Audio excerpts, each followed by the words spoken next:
very, very excited to have this interview series and also a fireside chat for not only just our mentorship program, but for our wider audience as well in the future. As you can see, we have a smaller group today. Obviously, there's little concerns about the coronavirus, and so we're cautious about that as well. So keep it simple, keep it smaller, but keep it intimate. So feel free to talk and discuss and ask questions as you guys see fit.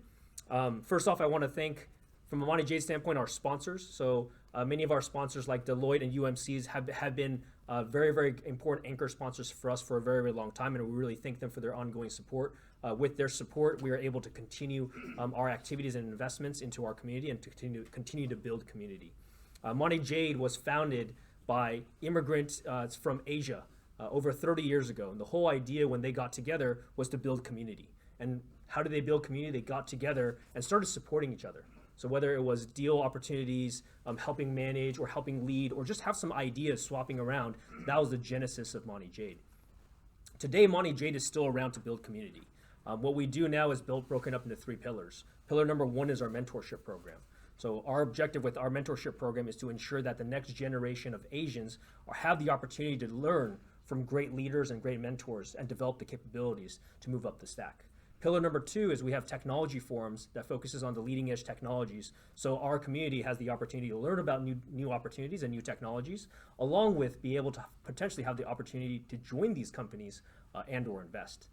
The last segment is our interview series. So these interview series, really we find great successful entrepreneurs and leaders like Peter here to talk about his journey.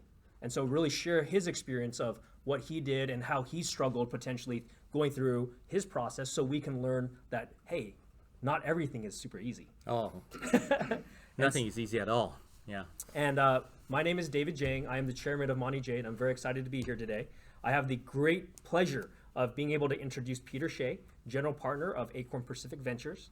He has a very, very unique perspective, 10 years plus in both Asia and in the US, not just in investing, but in operating, in board governance, and investing. So 3 areas. So he has a very, very broad perspective of how businesses work and how businesses operate.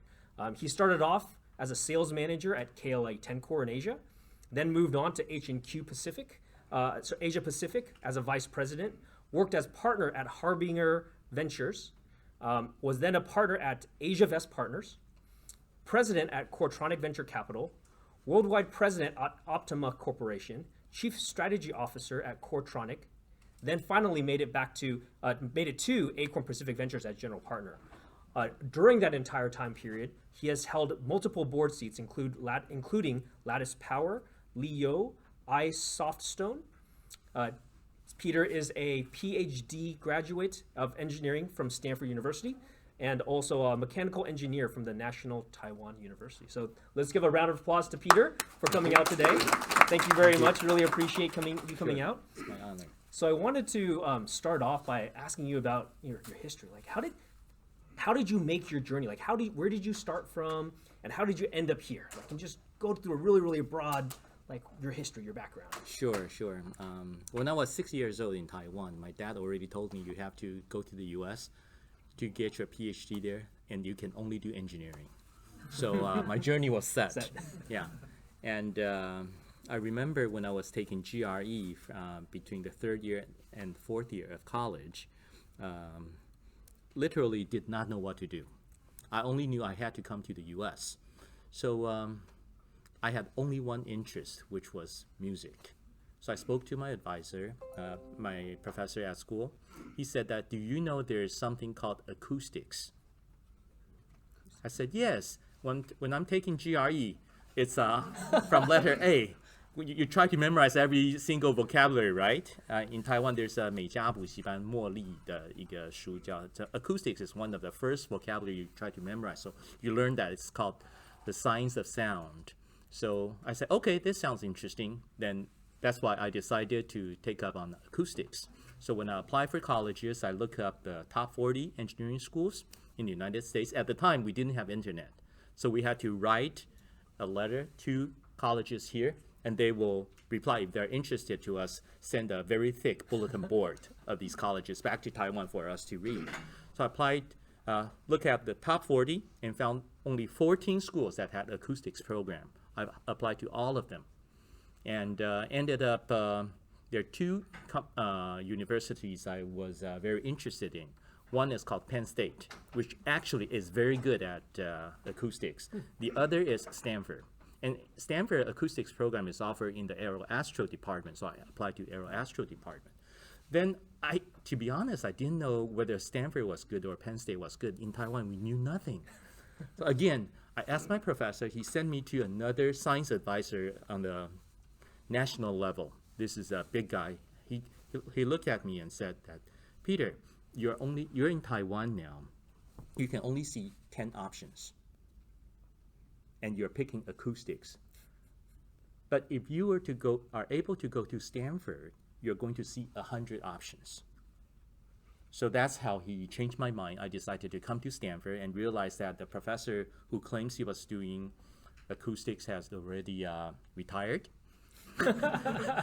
So what did I do? So I was a good student, so I worked very hard and studied very hard, almost all A pluses, and then one day found out on a small bulletin board. At the time, again, it's not too much, internet was not there yet. So it's these small stick-on with tags. tags. A professor in EE department is looking for an RA, research assistant, in ultrasound. Heck, I didn't know what ultrasound is at all. I did not have any idea, but it has this word sound. So I went to speak to him. He realized that this is a music-loving overseas student. And my advisor was from Lebanon himself, so he used to be an overseas student as well. So he said, okay, do you know what Ohm's law is? I was a mechanical engineering major undergrad, so I knew Newton's laws of motion, right? I only knew V equals to IR. Everyone here probably knows what that means, right? But I barely understood what capacitance or inductance is. So I was very frank. I told my professor, I know what V equal to IR is, but the other things in electrical engineering, I have no idea. He was very impressed by all my academic achievements, and also I was leader of the largest student group when I was in Taiwan, in National Taiwan. So he said he decided to take me on. I became the first Taiwanese student of my year to get a scholarship from Stanford. Oh, wow. Yeah, That's so huge. that was then. Yeah. Wow. I came in 1988 88. and got both my master's and PhD in 4.5 years from Stanford, and then he had no money, he kicked me out. Actually, my professor was really nice to me. Yeah. So when you immigrated to the U.S., were there any fears or concerns? Oh, of course. People today talk about we're running out of masks, right? So I remember I took China Airlines over here. That was August 16th, 1988. When I went to the toilet in the airplane, I suddenly realized I don't know where to buy toilet papers after I land. So I decided to take probably 5 or 6 days worth of toilet paper. I actually stole from the airplane's toilet room and stacked myself with enough toilet papers. Oh, wow. Yeah, just in preparation that I don't know where to get them. So the family friend who picked me up actually settled me down in their newly bought house in Palo Alto. Oh, wow, okay. So that was nice of them. But the first night when I was about to take a shower, he said, do you know how to do that? I said, of course, we take shower every day in Taiwan. And then the tragedy happened. In Taiwan, we did not have shower curtains. So I took a shower with the shower curtain open. So all the floor was splashed with water the first day. And my friend came in and he was frowning, but he said, okay, we wiped the floor together. So that's how a first generation know-nothing immigrant started in the United States. Wow. Yeah. So has it ever now felt more like home? Like, is Asia still home for you? Like, are you settled? Like, when did that transition occur as an immigrant coming here? My home is currently, when I was single, my home is where my parents were. When I got married, my home is where my wife and my kids are. Of course, my son is in New York now. My daughter is going to college in 2 years, so I do not know where my home will be. I only know my wife is now in Los Altos, so Los Altos is my home. Yeah. So wherever we move, we've moved from. I actually went back to Taiwan to marry my wife. I dated her for almost a year and brought her back here. And we moved to Beijing, family together. We went to Taipei, the whole family together, and came back, the whole family together. So it's wherever my family members are. Wow, that's huge. Yeah. And through this process of immigrating to the U.S., do you think you learned anything through that process that still impacts you today, that like helps you to be a better investor or a manager or a leader today? Are there any like experiences during that time period that really helped define you today? Yes, this is a very important perspective I would like everyone here to also be able to share my feeling. In America, I think people always say, you don't want to worry about what people think about you. You want to know who you are and be confident about yourself. But having been an immigrant in the United States, if I call myself an immigrant in Beijing, I stayed there for 9 years, and I went back to Taiwan for 2 years. I consider in every situation I'm actually an immigrant, even when I was moving back to Taiwan for those 2 years, because I carry a different perspective and background that's different from the local people. Right. And no matter how hard you try to blend in, people will look at it with a different optics. So on the one hand, you want to be very certain about who you are, what you want to do. Yeah. But on the other hand, always be aware people are judging you and looking at you from a different perspective.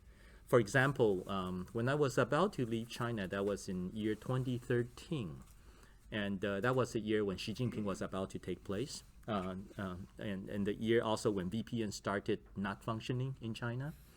I realized that even though I thought of myself of a person to have a lot of Chinese culture and speak the language fluently, they still treat me as a foreigner. So when I went back to Taiwan thinking, hey, I'm back home finally, people think this is a guy who is half Chinese and half American. Not too many people consider me to be Taiwanese. Yeah. When I come back here, people definitely these days, some will think of me as Chinese, some will still think of me as Taiwanese. And of course, a lot of people also think of me as an American. Right. So I would say Silicon Valley, we're in a very lucky place. This is a place that accommodates the most different diversified culture. So this like multiple identity and always being an immigrant. Like, yes. How's that defined you as a person? Like, does it make you see people differently or interpret things differently? Like, oh yes, absolutely. Especially in my career, what we have to do is to not only follow the general theme, for example, in investment, what the big trends are, but you also have to have your personal judgment about every situation. Not only that is a big thing that I have learned is number one, you want to follow a large platform, but number two, you want to be unique enough so that you can always stand out. Unlike a DRAM maker in Taiwan, you're always selling commodity. In our case, we try not to position ourselves as a commodity, sure, like a Me Too. Yeah. That's great. So I know you started your career essentially moving to China and really developed your career out of over there. Is that correct? No, that was not it. If I may describe my career, I graduated from Stanford in '93, and my first job was actually not listed here. It's a startup company doing flat panel display in 1993. The first generation of plasma displays you see was made in 1997, so we were like 4 years too early. We had our prototype and was not able to continue because we didn't have enough funding. Then I went to KLA. I was at KLA for 3 years, engineering manager, and then sales manager. Oh, wow, okay. Yeah. So during the second year of KLA, I joined the first Monte Jade event, which was the first Asian American chapter's trip back to Asia. We visited TSMC, Acer, and a lot of other high-tech companies. And coming back after that first year, we decided to form MJAA. Right. That was Which the year. Is this current program. So Peter was one of the founders of our current program. So and then the third year when I was at KLA, I was so involved with Monte Jade. I was their annual conference host, and I also led a Chinese orchestra to perform during the annual conference. So one of the very active senior person, his name is Ken Tai. He's one of the co-founders of Acer. He really liked me. He said, "I'm going to start a venture capital firm. Would you like to join me?" So I actually entered the venture capital world through Monte Jade. Oh, wow. Yeah, that was 1997, April Fool's Day. Was that a big transition for you? So going from... yeah, absolutely. Yeah. So I did very well as an engineer or manager or sales manager at KLA, but coming into the finance world, the first half year was very hard because I have never read any financial statement at all. Zero. And fortunately, we had all these gray hair. At the time, a lot of CFOs were gray hair, and a lot of entrepreneurs were gray hair. Unlike today, it's 20 or 30-year-old people. So they were all very motivated to teach me how to read their financial statement. But still, I had to spend that whole Christmas holiday at home. I bought 3 finance books and read them during that holiday season and was able to get some idea. Yeah. And so that transition, it was like a technical problem that you had to solve. It was more going from an engineering management role to a finance related org. And so you had support from a lot of your potential investees, is that what it? Yes. So investor class group? And were there specific people like within your venture fund that really helped you, that helped bring you along and really develop your skill set? Yeah, there was one partner whose name was Fred Wong. He later became CEO of BCD Semiconductor in Shanghai. He actually, I think he immigrated from Hong Kong over to here when he was in high school. He taught me a lot. Yeah. And do you still keep in contact with him? Before I left China, I still had some words, but not as much. Not since. Yeah. Yeah. That's another sad thing about being an immigrant all the time.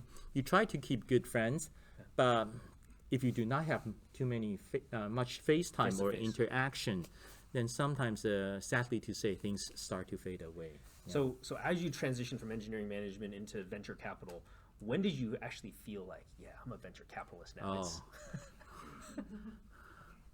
Big question.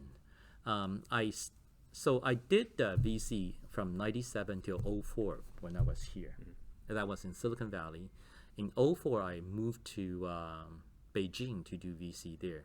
I think it was when I started doing venture capital in Beijing did I start feeling that I am a mature VC, because at the time, year 2004, I was 40 years old, and the style of our investment at the time was being a very dominant investor. So say, for example, after Series A, I would own about 40% of a company entering a situation.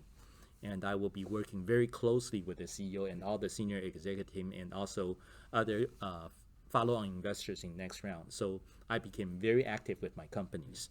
That was when the most mistakes and a lot of friendships and success were made. Yeah. So let's talk about some of that interesting dynamic, right? So you went from being an operator side, to being an investor side and an active investor. So how did that teach you about leadership styles within companies? I'm very curious about like your perspective going from one side to the other side. Oh, yeah, thank you. That's a great question. I've actually transitioned multiple times. In year 2000, I actually transitioned out to do a startup. I was a special assistant for Dr. Ta-Ling Su at H&Q Asia Pacific. And believe it or not, at the time, most of his speeches were written by me. But the draft version, Dr. Ta-Ling Su will give me probably 5 more iterations on the phone saying, Peter, change this, change that. So at the end, the version was actually his version. And I have learned a lot through that process. But then we founded an enterprise software company in year 2000. That one, again, also we raised $12 million and eventually failed. But that was the first experience that I learned to respect entrepreneurs. As a young VC, when I started in 97, how old was I? I was only 33 years old. Heck, what did I know, right?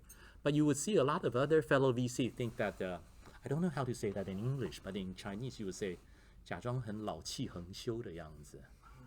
Show that you know a lot about this company, right? Talk to entrepreneur as if you know the whole world. But later on, what I found out was those gray-haired CEOs or CFOs, they would say yes in front of me during this board meeting, but the next board meeting, their behavior were still the same. Meaning whatever I was telling them to do, they didn't really care. Then I quickly realized that the problem is probably on my side rather than on their side because I lack a lot of experiences. So I did that startup company, learned how to suffer, how to write a check, how to interface with other VCs, and how to go out and find first customers. Those were very, very tough and valuable experiences. So right after all of those, I think I became much more mature. And then after that, I joined Harbinger and for 2 years. But quickly, what happened is it was between year 2001 and 2004-ish. What happened is the market fell out at that point. Not only market fell out, there's still people investing, like Harbinger was still investing. The difficulty was my background was a hardware engineer, right? Mechanical, ultrasound, optics. What the heck did I know about what Yahoo, eBay, and Google was doing? So I had a dream. China was becoming world's manufacturing factory, so I decided to go to China. Yeah, hence the change. But this big change actually helped me make a lot of money as well. And so that experience, learning that just as an investor, you need to operate in a different way to better understand the business. How did you apply that when you went to China? Like, what were some of those learnings where you're like, aha, no, this is wrong, or oh my goodness, this is an amazing opportunity? Oh, going to China, I think a big lesson that I have learned, again, as an immigrant from outside into China, is it is not only the technical skill set one has or how well you can read financial statements. It is how well you can interact or network with people or make people work. That is the most important. Especially when we were a large shareholder of these startup companies, a lot of the second in command co-founder or the vice presidents, they know you are the largest investor. They would all want to come and kiss your ass, to be honest, right? They will all want to come and tell you some secret, hoping that you think they are the next successor to the CEO, right? But it was during those times I realized that in Taiwanese military training, we said that you do not do 越级报告. I don't know how many of you went to military, meaning you do not report jumping one class to the guy that's on the top. You have to follow the rank. The chain of command. The chain of commands, yeah. So when I realized that when these people are, if I start accepting these people's secret telling to me and go back to the CEO to pretend I have another line of communication, that would be very, very bad. Yeah. So I decided whenever these people tell me everything, I will absorb that, but in my own way communicate with the CEO. Or if someone wants to talk to me beforehand, I will tell the CEO, your guys are coming to talk to me. Then how should I interface with them? So learning how to work closely with CEOs was one of the biggest rewards that I learned when I was in China, and to make things work. So if you had to define your leadership style now, so like, let's say you're going to start a company, or you're going to invest in a company, or you're going to be very, very active in a company, how would you define your leadership style? My leadership style is I would know clearly what I want, but superficially, people will think Peter is a guy that's not taking things seriously. Like when I was CEO of Optima, I knew exactly where I wanted to move the company, but working with all people in London, in Paris, or in Taipei, or in Beijing, I was like a very easygoing person. But there's this line when they cross and they realize Peter is not an easygoing person. Yeah. And so was that defined over the course of time, like that in terms of your leadership style, or was there like specific pivot points in your career where you're like, oh, this is now going to be my defining principle as you kind of move from opportunity to opportunity? This is very interesting. I would say it depends on situation. Sometimes if the counterpart is very shallow, then I will play a very shallow manner, a rule with him. But if the counterpart can absorb a lot of cushion in between, then I will use that cushion to my advantage to work with them. And can you explain a little bit more? I'm a little lost on that analogy. Again, using Chinese, there's this four-letter. I will always tell my daughter, 中国人有句话叫做事缓则圆. 事缓则圆 means in every situation, if you want to handle something that's difficult, you want to have a buffer in between. Then the result will be much nicer.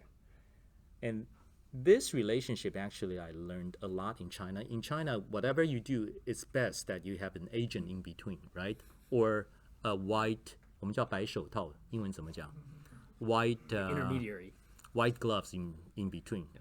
But this is the same idea as in mechanical engineering or double E, you have a wave that wants to propagate from one medium to another. If the impedance are mismatched, usually you want to have some buffering material in between, impedance matching, right? So in any case, if there is a gap in any potential energy or mechanical or electrical property or personal property, have something as a buffer. So that's what I learned. Yeah. Yeah, that's great. Yeah. So I'm curious about when was the first time? Do you remember an experience in which you had a really really hard time managing an employee or a subordinate, where you're just like, So at Optima, we had probably almost 15 offices throughout the world. And being a person who likes to communicate, I like to hold weekly worldwide meetings. So finding a proper time for everyone in every time domain to be able to work together was hard. I ended up sacrificing our US general manager's sleep time. We decided to hold it at around 2 or 3 p.m. Taipei time, which is very early in London, but very late in the United States. Right. So hence, the number of channels of our video conference was not enough. So I went out and told our IT manager, I need something like this. But this guy wanted to save some money for us. He decided to order something, I think, with only maybe 20 channels. Just about 3 channels less than the bare minimum I wanted. He was very happy and very proud that he saved money for me. I told him, no, you did a very bad thing. So I gave him a very hard time. Yeah. so that's the only hard employee you've ever had to deal with. Oh, my secretary have heard of me. Behind my office was really big. Let me see. My office was about 2/3 of the size of this conference room. Out there is a glass door and glass. My secretary out there would hear me yelling at one guy for 1 hour, and that was my classmate that I hired into Optima. Yeah. So when it's hard, we will really be a very nasty guy. You just have to. And was that an easy transition for you, or did it like evolve over time? It got easier because you had to deal with more and more people. No. In board meetings, I also was also very tough sometimes. Yeah. I remember there was this company. I was telling the CEO, all your models were naked in that store. The CEO was laughing was like, didn't think it was too serious. So he was laughing. I immediately stood up and did this. I'm thinking of this as a very serious problem, and you're laughing at it. I was doing a board meeting with other board members. Yeah. So just being very direct and making sure that you get your point across At that particular moment. at that moment. Yeah. But good. sometimes I would laugh at just through it. Yeah. Yeah. So I know a lot of people are not fully familiar with the venture capital community, but maybe talk a little bit about how you guys think about like opportunities, maybe market assessment. Like, what is that process you go through to really identify new areas? You know what? It's very, very hard now. The more I do it, the more confused I feel. Especially, I came back 5 years ago, so it has been quite a journey for me. I was comparing VC in the late 90s versus recently. It used to be it takes probably $20 or $30 million and you could build a very nice company. Now $20 or $30 million may be just a Series A fundraise dollar amount. So it's very, very different. I remember there was one guy who was making a semiconductor equipment startup. He raised $40 million doing a CMP machine. Some of you guys I heard from semiconductor equipment field. CMP is a process in semiconductor processing. Anyway, stands for chemical mechanical polishing. He spent $40 million of VC money. At the time was considered a huge deal. Huge deal. So now 10 million, 50 million here and there, just keep on spending like there's no tomorrow. It is becoming harder and harder now. So even back 2 years ago, I thought there were 2 sets of VCs. One set is technology VC, the other is business model VC. I would always laugh at those business model related VCs, thinking you guys are just building entry barriers by money. But over the last few years, I think I've changed my mind. Fundraising is actually very critical, a very important skill set an entrepreneur needs to have these days, on the one hand. On the other hand, with enough money, you can build enough layers of difficulty in logic. That logic is the same as the logic in the gates in your semiconductor. Because in semiconductors, it's V equal to IR all the way, just different ways of stacking them, right? In business, it's also these if this or that, stacking a lot of these things together. So business logic, of course, is not Nobel Prize, but it can build a lot of technical difficulties and entry barriers. Sure. So nowadays, I respect both people that are building difficulty using business logic versus building, compare them to building logic using semiconductors. I respect both now. And also both are spending a lot of money because semiconductors have come to a place that you do a tape out easily, it's several $1 million. Right. Yeah. Right. Yeah. And so based on these kind of new areas, so you have kind of the business process side, you have the Hard hard technology. technology Yeah. side. Like, how are you defining where to invest? Like, how do you find opportunities?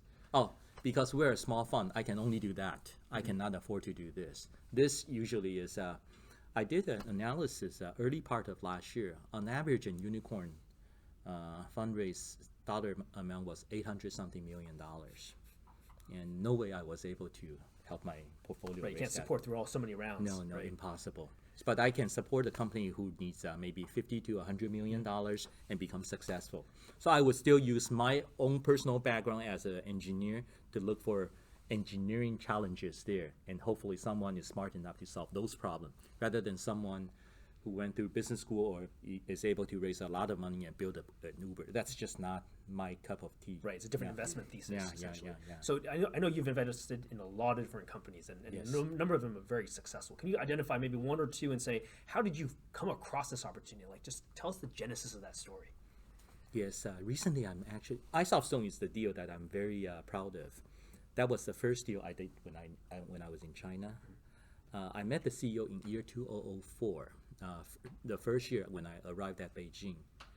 And his company at the time has been around for 3-4 years.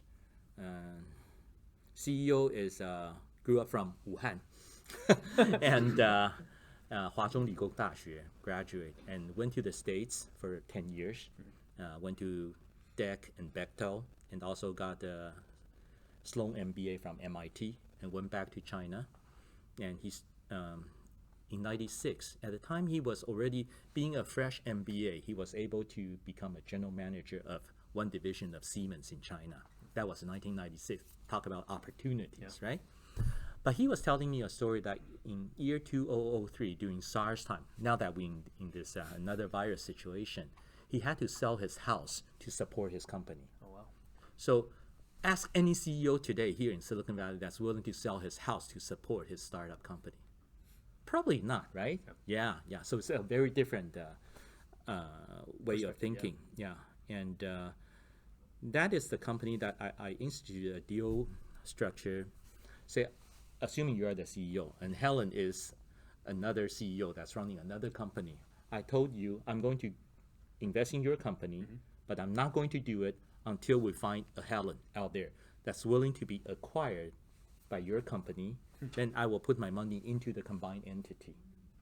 Interesting. So you actually created a merger opportunity, and then you funded the The business afterwards. merged company. Interesting. So we looked at about 10 companies and found a Helen out there that we think is qualified, and Helen's also willing to work with us. And were you acquiring for management purposes, or is it more like a technology purpose? Both. Oh, it was both. Okay. Both, because China lacks talent at the time. It was year 2004, and I wanted the company to be able to grow not only organically but also inorganically. Sure. So having the system and heart to acquire another company is very important. Right. So at the time, the company was like a third the size of the leaders in China, but now it's clearly number one in China. Yeah.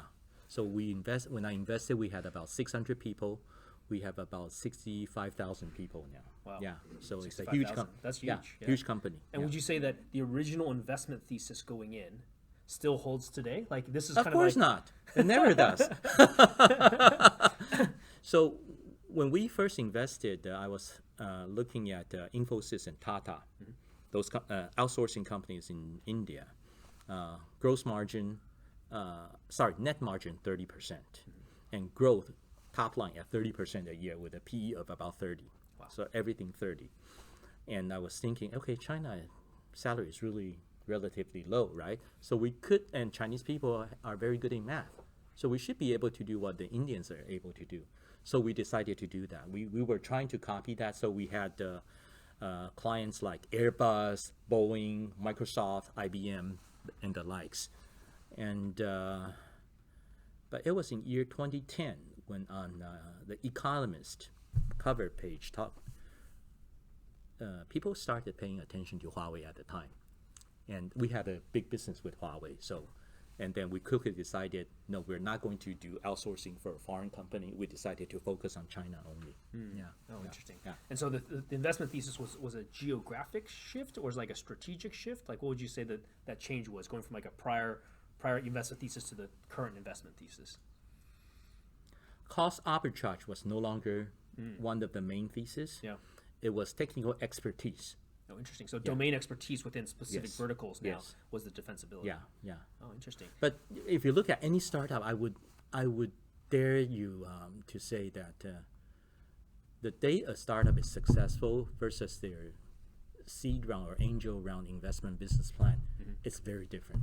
Sure, Yeah, sure. yeah. And so is there a different example in which you drove a thesis and it completely failed? And like, what would you say the drivers are in some of those? Like, do you have an example of one of those? I was trying to drive a company in this direction and it failed. Let me see. I know you have a really None. high rate.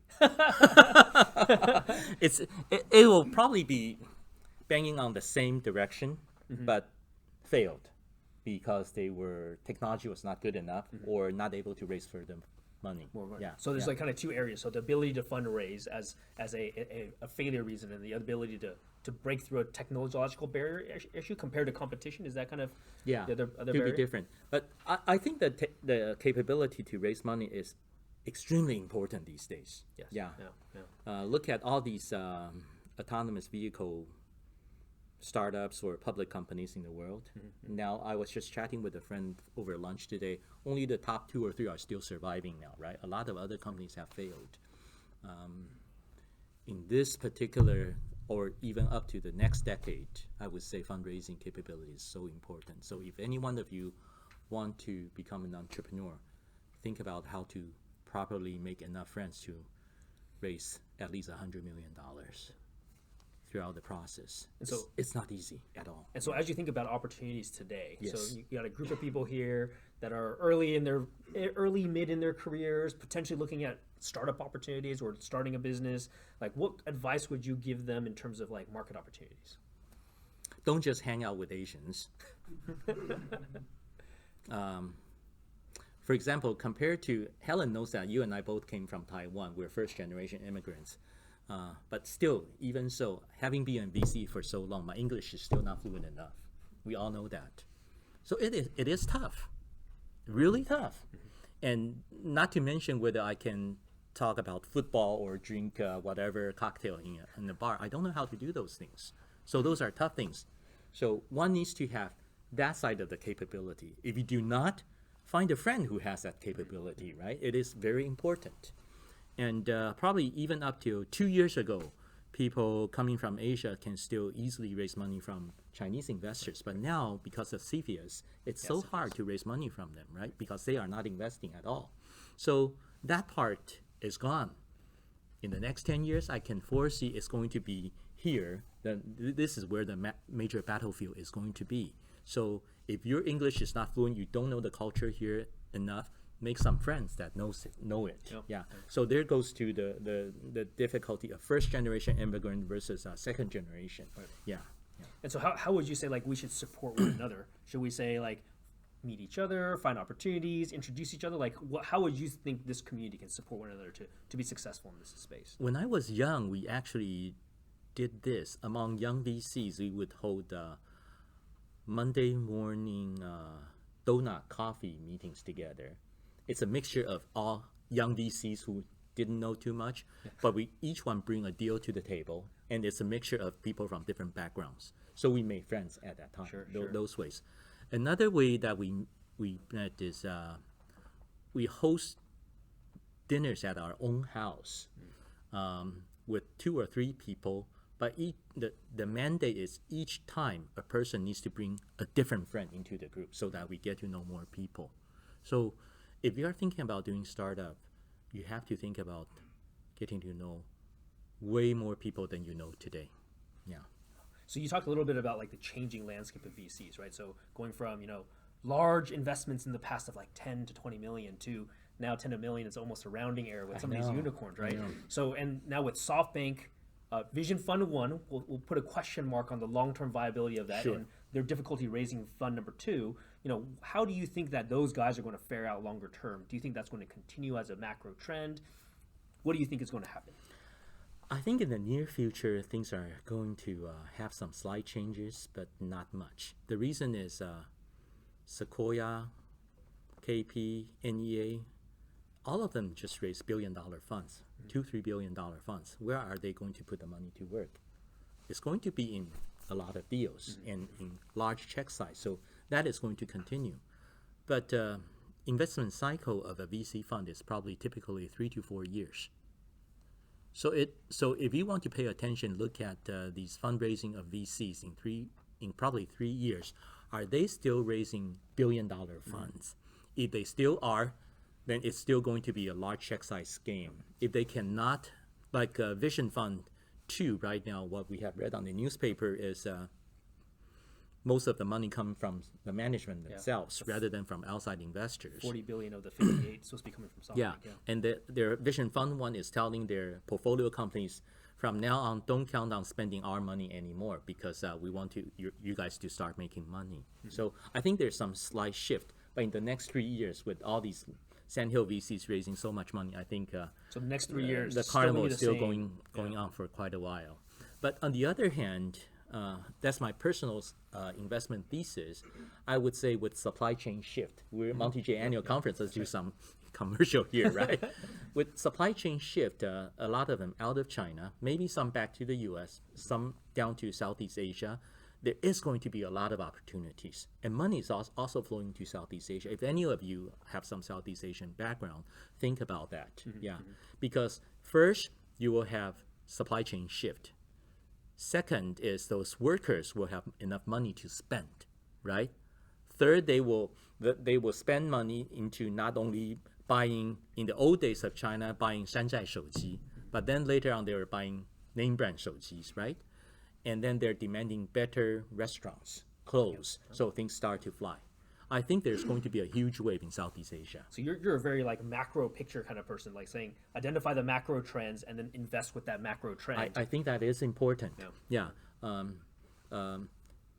Right now, of course, there's tension between China and United States, but shifting to Southeast Asia, I think leveraging entrepreneurship over there in Southeast Asia to work with Silicon Valley, it's so expensive here. I think there's going to be a huge and interesting 10-year for us to play. Right. Yeah. And how do you think this battle is going to be fought? Is it going to be just in an economic lens? Do you think there's going to be other things that trickle out through that? If you asked me the same question 4 years ago, my answer would be different. I would say, hey, there's so many different religions down there, so many different languages down there in Southeast Asia. How can you treat them as a unified market that speaks the same language? It is just that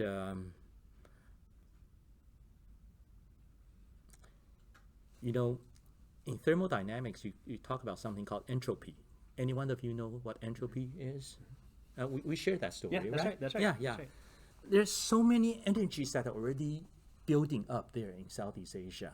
And it's as long as someone is willing to 掀这个锅盖, I think a lot of interesting things are going to happen. Yeah. So it's just a matter of how you properly handle the situation to benefit yourself. So do you find yourself now going to Southeast Asia more versus China Pac or versus here? Like, how are your thoughts around that? My next fund's thesis is going to be I would invest in Silicon Valley companies, but work with local VCs down there in Southeast Asia, look at their portfolios. If any of those portfolios have synergy with my Silicon Valley portfolio, I will use the Silicon Valley portfolio companies as a main entity to acquire those companies down there. Oh, interesting. So the thesis goes like this. This is not outsourcing. Outsourcing is to go to Infosys, right? Maybe 1/5 or 1/4, 1/4 of the salary. In this case, you still enjoy cost arbitrage, but what you're acquiring is an emerging market, a set of entrepreneurs who have souls, not just taking cheap salary. So suddenly you have opened up new market there in Southeast Asia, not only here in Silicon Valley, but you're also working with capable people there rather than just an OEM engineer. So if I were able to do this using the Silicon Valley entity to raise money from the NEAs and Kleiner, they still have a lot of money to write. My company, each check can go much farther. I hire one person here, I can hire 4 persons there, and they can help me open up market there. That's going to be my next fund strategy. That's pretty fascinating. Give me $5 million check. let me work on it. So one thing that this is a big picture. It's just like, I think I went to China in 2004 till 2013. That was also a very good timing. I did semiconductor and fiber optics investment when I was here in the late 90s, was also very good timing. So you guys have to follow my logic. My next choice will be a great one. Oh, that's great. That's great. That's a great thesis. This is the first I've heard of this type of strategy, but very explicitly doing. I know implicitly a lot of people think about this, but as a fund strategy, this is the first that I'm really hearing about something like this. I've heard a lot of cross-border funds doing business partnerships introduction, doing manufacturing partner introduction, but those are like loosely coupled relationship. Yeah. But I'm going to integrate 2 teams. Right. That's going to be fun. Yeah. Yeah. That's and this is actually where being an immigrant in multiple eras actually helps, because now you can actually jump around to different places. I'm probably one of the few people that can do this. Yeah. That's why I think that's a good intersection, and I think that's a really important like understanding of self and like strengths, right? Yeah.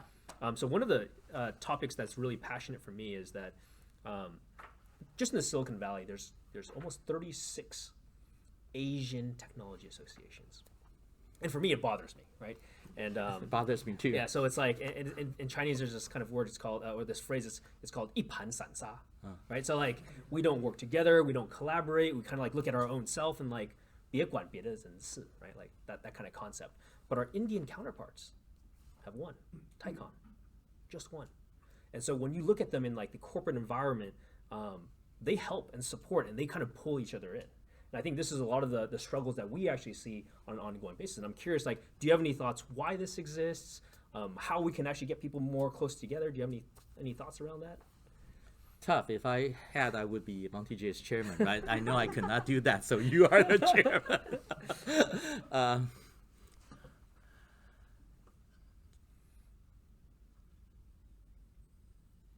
If you look at this TV series called Law and Order, it's a long-running TV series.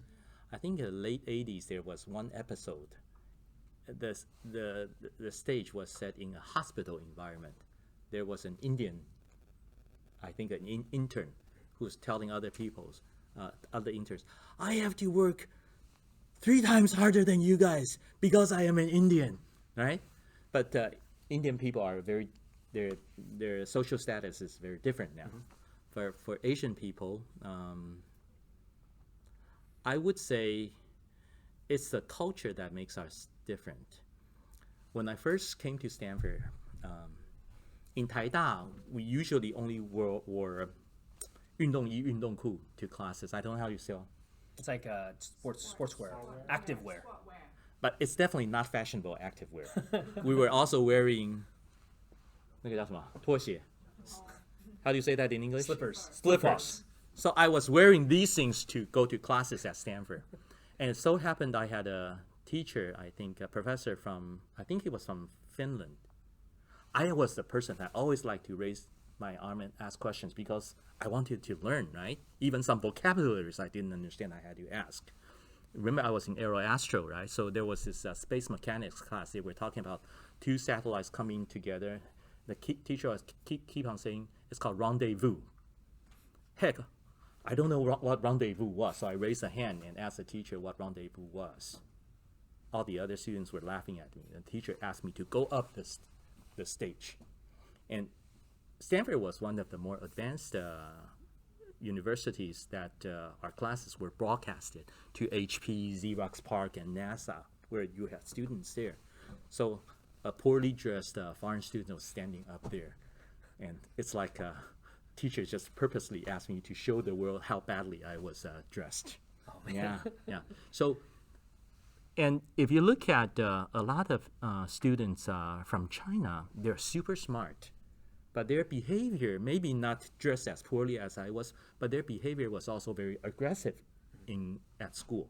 So these are not the pattern that U.S. people are used to.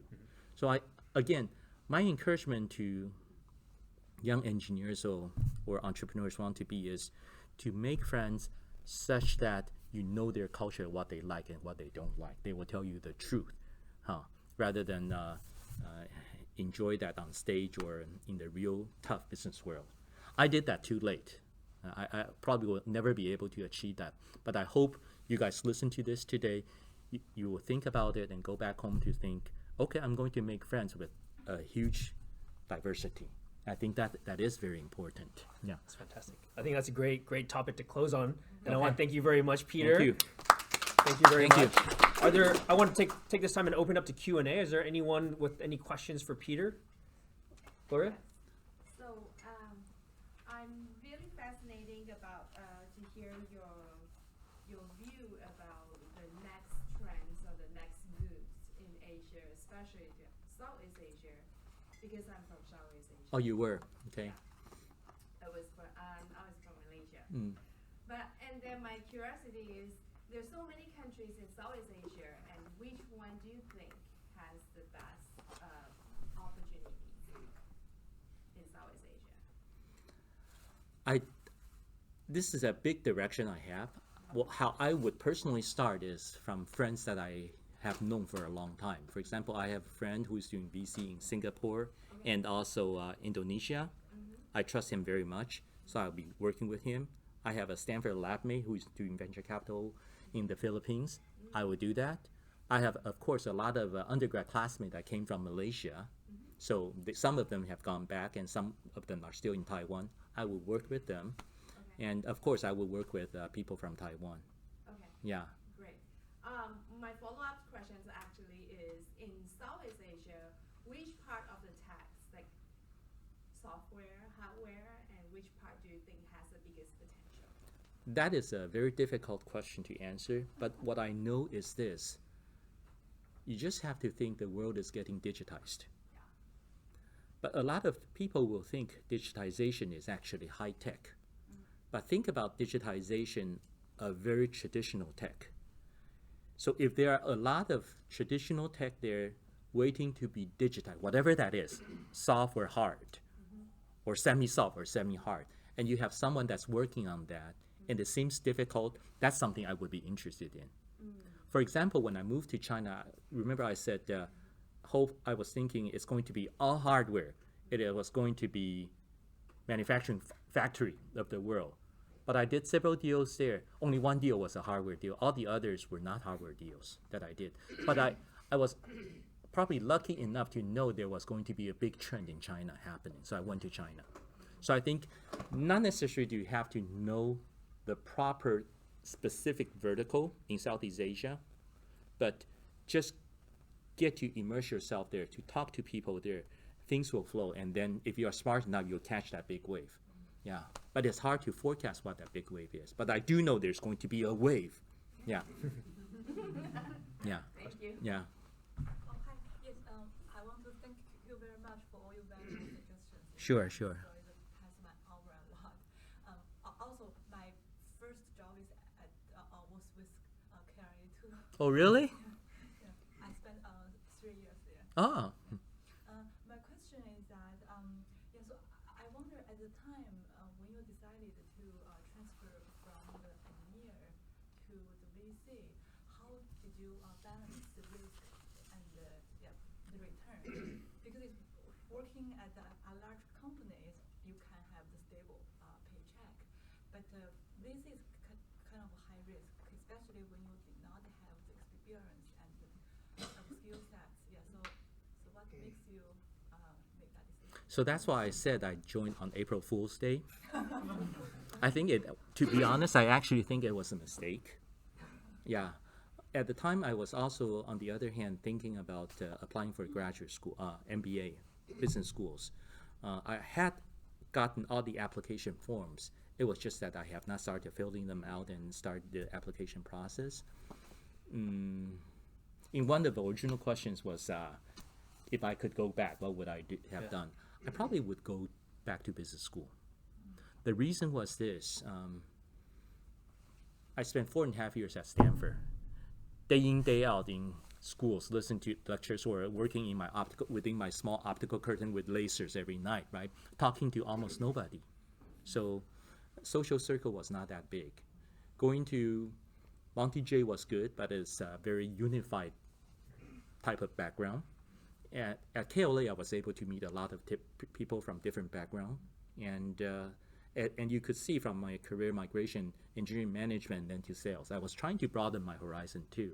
But I think at the time, with a Stanford background, if I could bundle that with one of the top MBA schools background and make a lot of friends, that is the important thing. Of diverse, maybe a Saudi Arabian prince, right, or something. You know what I mean? But make lots of friends in those 2 years at business school. I think it'll be a very different Peter Hsieh today. Yeah, yeah. So I think one of the trends I guess one of the themes I'm kind of seeing is that interpersonal relationships are very important. What advice would you give to a young entrepreneur who's looking to put together his first team of co-founders and looking for his first advisor? It depends on what particular business model you're trying to do. If what you're trying to do is something that's extremely high-tech, not traditional, then find some smart people to do that. But usually you do not want to have more than 3 extremely smart people, otherwise they will fight with each other. Right? So you cannot afford to have too many superstars in a very early team, honestly. Yeah, just have 1 or 2, maximum 3. But if you are, however, trying to build something as sophisticated as Uber, then find a lot of savvy people who knows how to go to the bar with a VC and do a lot of small talks. It's very different. Yeah. But we will always, in the first meeting, try to figure out between the founding teams, why are they together? Have they worked together before? Have they fought with each other before? It would be best if they had fought and failed once or twice. Yeah, because then all the hard time is over. This one is going to be for real. Yeah. At first, thank you for your share this insight. It's all mistakes I'm sharing with you. I hope you avoid them. Yeah. I have a question about how do you decide whether to investigate a startup or not? What's the key factor you evaluate the startup? These days, Yeah. of course, like I said, I'm a technology investor. I will try to see whether it's hard and whether it seems that there's a market and market is close enough rather than in 10 years, right? Because if you're telling me you want to convert air to energy, I'm not going to invest. Maybe the technology will exist in 10 years, but probably not in the near future. But the other most important thing today, I cannot overemphasize, is I want to see whether I feel that you can raise another $50 million other than from me. That is so damn important. Sorry, yeah, so important. I can put $5 million into you, but if you cannot raise that $50 million, the company is going to fail. So fundraising is what I look at very carefully these days. So that means not only you, the friend you're surrounding, or the advisors you have, or other VCs or other co-investors are coming together. These are also important. Yeah. So 古代的人说一手是做人，一手是做事啊。To me, 做事 is on the technology part, right? 做人 the networking part is so important, especially these days. Yeah. Anyone else? Yeah, go for it. Okay, so my name is Hsieh, working hardware background, but today I got one piece of information from your speech or your experience. I want to ask more insights about it. Is how to evaluate the friendship and your career and entrepreneurship. So friendship, career, entrepreneurship. Yeah. So balance out the friendship with the other your career side, the profession side. You shared the story that you gave a 1 hour hard time to your classmates who you hired. So some other wise people that advise me to not to either work for or hire one of your friends, because either you are ruining your career or you are ruining your friendship. You need to take an extra precaution in it. but in your later on statement or experience, you emphasize that developing friendship with more and more people or networking is so important to start up your own company or to make sure your career is successful. This has a conflict in it. So, and I think about it. So when you say make more friends and bring them on your team or get benefits from that to be more successful in the career, are you saying that you are sacrificing your friendships that you develop with them intentionally just to make your career successful? Of course, there are friends that are Yeah. business friends and there are personal Correct. friends. So if you have some personal friends that you do not want to Ruin the even friendship. potentially ruin that, Yeah. never do business with them. I would Okay. still want you to keep several of those that you can fall back on as a person, right? Yes. I think that is actually sincerely very important. Okay. Yeah.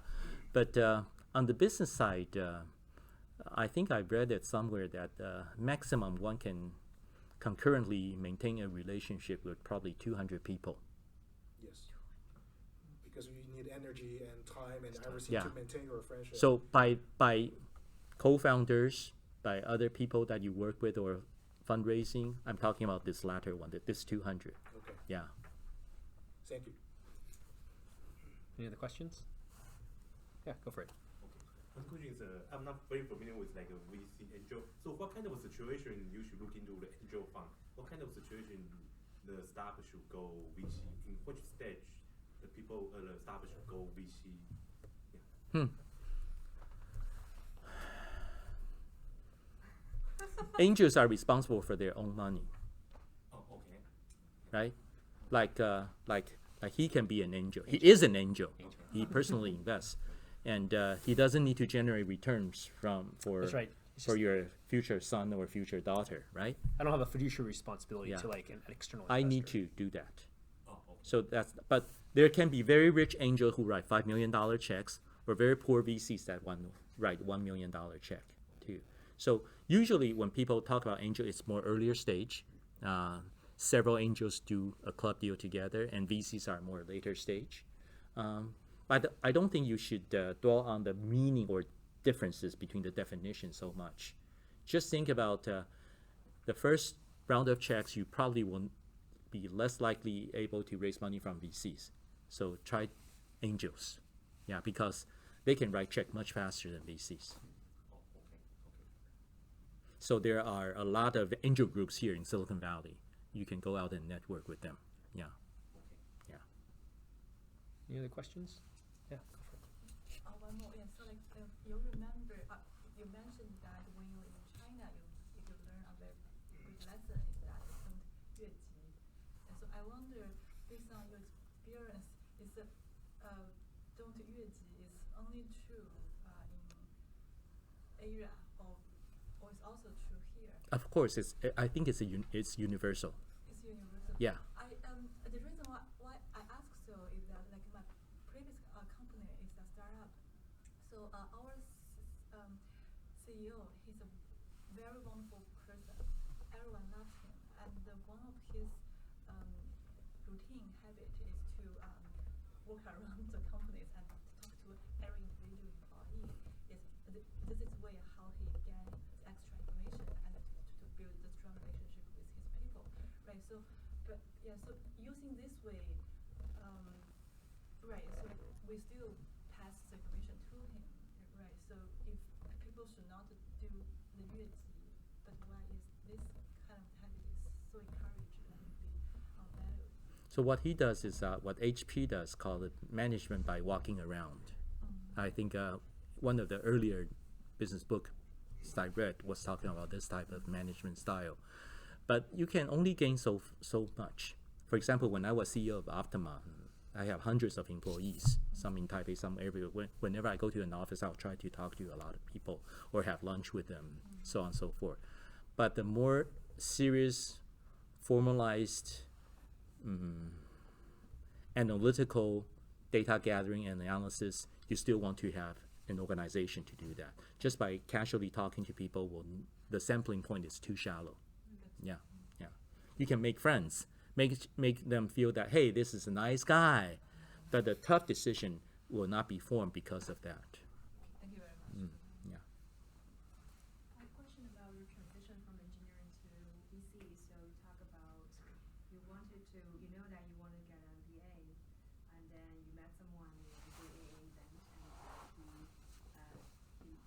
He hired me. Yeah, he hired you as a VC.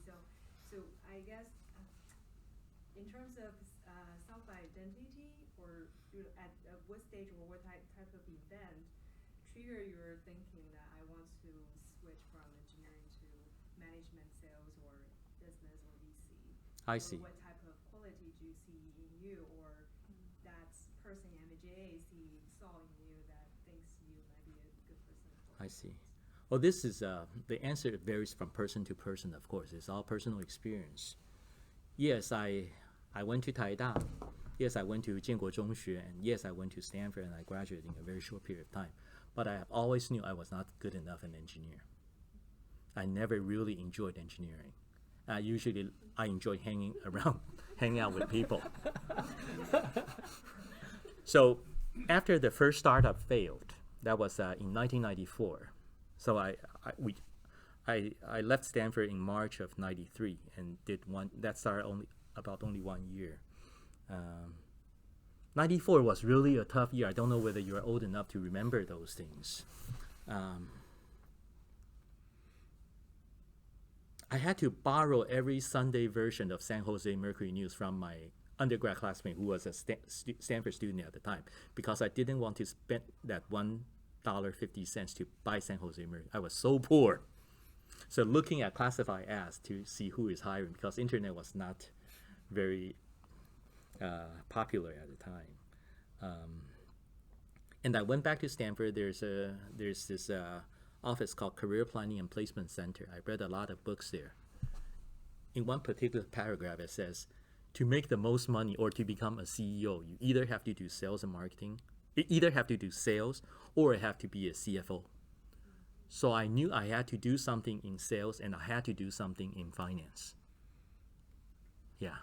Remember, I'm a person who doesn't know what I wanted. I was always told what I have to do, like from my father. So if the book says I have to do sales, so I switched to do sales at KLA. Actually, it was a sales director that came to me saying, Peter, I realized that you're very good with customers. Do you want to try to do sales? I said, of course. I've been wanting to do that.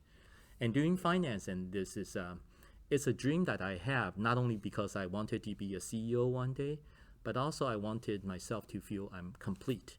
Like when I talk to Mr. David Jeng about your company, I can talk about all aspects of his company, not just the engineering aspect. I want myself to be complete. That's just a difference in personality.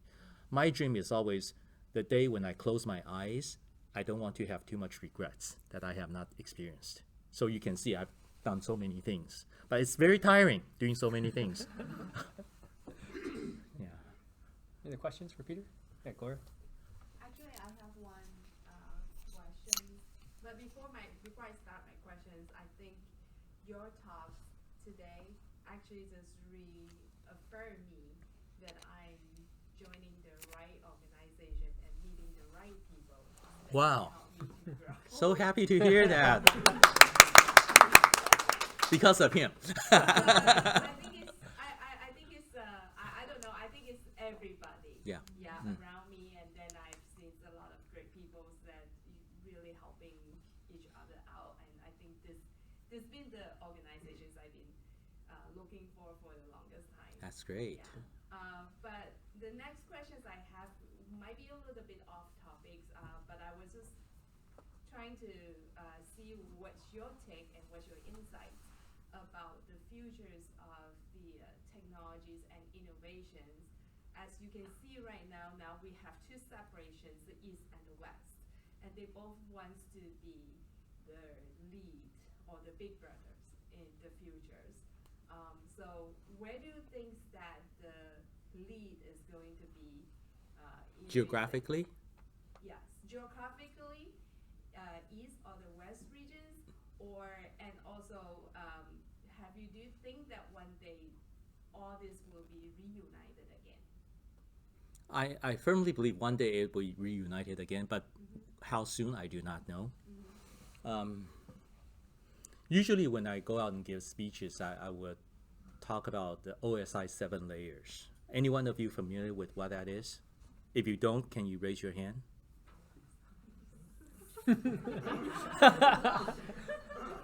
So I learned that when I was doing VC and in fiber optics and network communication. The very fundamental layer is called physical layer, meaning you transmit your signal through light or you transmit your signal through copper, for example, right? That's called physical layer. Yeah.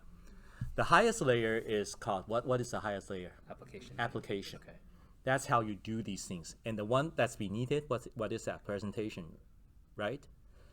So I think the US society has evolved such that it's more here. That's why when in the early 2000s, I decided to leave the US because Yahoo, Google, eBay were all something related to here. But I'm a V equal to IR type of guy down here, right? So the innovation I can understand are things that are down here and also how they are interlinked with each other, how they talk to each other. But US is more about how do you do a presentation, how you apply, whether it's one button or no button, right, on your cell phone. You get my point? Yeah. So both have their strength. But Asia has quickly evolved, so especially China in the last 10 years, right? So they evolved from here. Soon they have a lot of these like Alipay or WeChat Pay, right? That's their stuff's here. But down here, US also have a lot of new innovations. So what I would like to see is this. In fact, I'm thinking about this for my kids as well. My son just went to freshman in NYU. My daughter has 2 more years in high school. What are they supposed to major in? So in fact, I went to Berkeley with my daughter yesterday just to do an engineering school tour. So my recent realization is that, let me share with you. You first have steam engine that replaces husband. That meaning replacing muscle, right? Steam engine replaces muscle. That's when mechanical engineer was the top choice. Then you have multiple motors can be distributed that can replace one single engine. That's when Double E took over mechanical engineer's job. What happens afterwards? Then you have a lot of people writing these codes to control all these motors here and there and monitor their behavior and do a lot of application and presentation. That's when Andreessen Horowitz says that software is eating the world. That's the third wave, right? What's going to be the next wave? The next wave is going to be, these things are all going to be broken down because we have cloud, we have connectivity, we have edge. This is an edge, right? Who can imagine 20 years ago you would have a microphone in a small setting like this? So the world is going to change. It's going to be distributed, fragmented. That means each piece of hardware is going to get smaller and smaller, but they are also going to have their sensor and actuator. They're definitely going to have their firmware and software there, right? And we're going to be able to interface with them. That's where the world is definitely going to move to. So Asia or US will all embrace this whole big movement, meaning maybe down the road, this cab will have its own sensor, right? Saying that, Peter, you have been drinking me for 3 days and you have not washed me yet, for example, right? Yeah.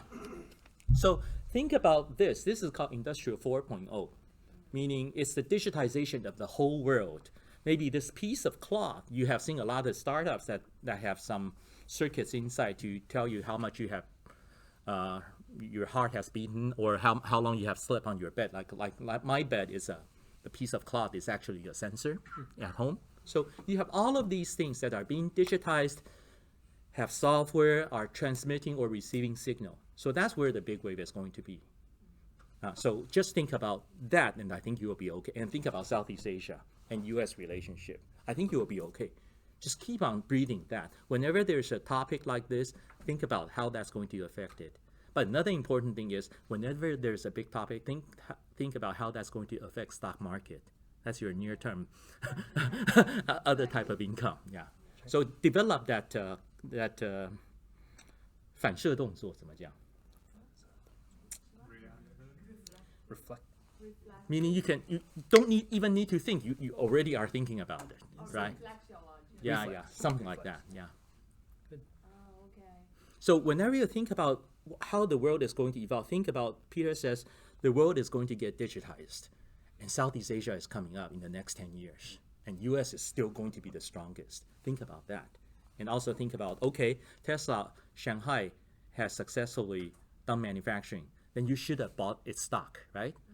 when there's coronavirus, think about, oh, Peter is suggesting using Zoom. Maybe I should look at Zoom's stock. These are the things that you should also think about. Yeah. But these things do not come easily. You have to train yourself consciously, continuously. That it becomes intuition. Right. Yeah. To read the signal and not listen to the noise. Maybe, yeah. But we can only focus on so many signals, That's right? right, So that's right. only focus on one or two main things. But if you go one layer deeper, it's so hard. It's so hard because there are a lot of noises down there. Yeah. Like which country, is there corruption here and there? Of course there's corruption. There's corruption everywhere in the world, right? Yeah. So, yeah. I hope my purpose today is not to teach you how successful I am, but to share with you what a real person, 用中文讲是比较接地气的一个 venture capitalist who has suffered a lot, so that you know what mistakes to feel, because not everyone will be a venture capitalist. It's already pretty tough, right? But enjoy your life in what you do and think about how you migrate your career. Another advice I would give you is try not to love a career that flies a lot. I fly too much that I hate it. Seriously. We all came from, maybe a lot of us came from Asia. We think, okay, we want to do business there. Flying back and forth is really bad for your health and also your family. Yeah. If you could avoid that, don't do it. Yeah. And with that, Peter, thank you very much Thank for you. coming Thank and you. really appreciate the time. Thank you so much. Thank you. Really appreciate it. Yeah. Great. Thank Yeah. you. All right. Well, that wraps it for today. Yeah. We'll be posting this video sometime online, sometime soon, probably in the next week or so. So thank you guys. And if you have anything else, feel free to hang out. You take